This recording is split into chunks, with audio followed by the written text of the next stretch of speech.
Assalamualaikum warahmatullahi wabarakatuh. Perkenalkan, nama saya Azalia Givana Novariza, absen 3 dari kelas 10-8. Di sini saya akan menceritakan biografi singkat tentang Tan Malaka, perjuangan Tan Malaka. Saya memiliki nama asli Ibrahim, merupakan putra kelahiran sebuah desa kecil Pandan Gadang, Suliki, Sumatera Barat pada tahun 1894.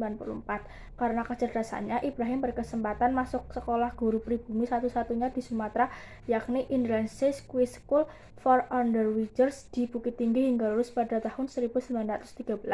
Gelar adat terhormat Datuk Tan Malaka diperolehnya pada tahun 1913 melalui upacara adat. Gelar ini merupakan gelar mulia di daerahnya. Kecerdasan Tan Malaka mengantarkannya meraih ijazah guru di Belanda. Atas bantuan sang guru, yang juga seorang Belanda, G.H. Horensma, ia diterima di Queen's School, Haarlem, Belanda, dan lulus pada pertengahan 1915. Perjuangan Tan Malaka. Setelah menempuh pendidikan pada tahun 1920, Tan Malaka bekerja sebagai seorang guru di maskapai Senembah, sekolah untuk anak-anak kuli kontrak di perusahaan di Sumatera Utara. Rekan-rekan Belanda Tan Malaka kerap meremehkan dirinya hingga akhirnya ia pindah ke Jawa pada Februari tahun 1921 dan mendirikan sekolah di Semarang dan Bandung. Ketika Partai Komunis Indonesia atau PKI berkongres 24-25 Desember 1921 di Semarang, Tan Malaka terpilih menjadi pimpinan partai.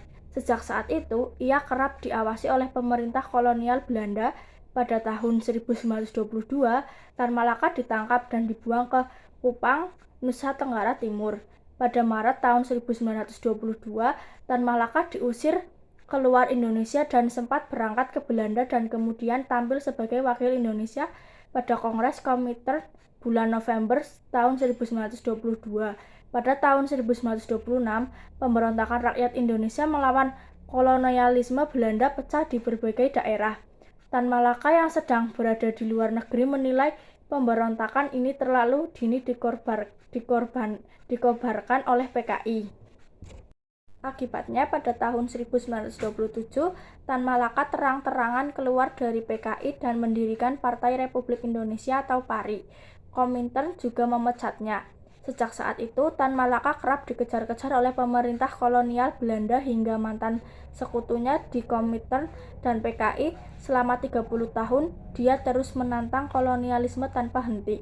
Mulai dari Pandan Gadang atau Suliki, Bukit Tinggi, Batavia, Semarang, Yogyakarta, Bandung, Kediri, Surabaya, sampai Amsterdam, Berlin, Moskwa, Amoy, Shanghai, Kanton, Manila, Saigon, Bangkok, Hong Kong, Singapura, Rangon, dan Penang.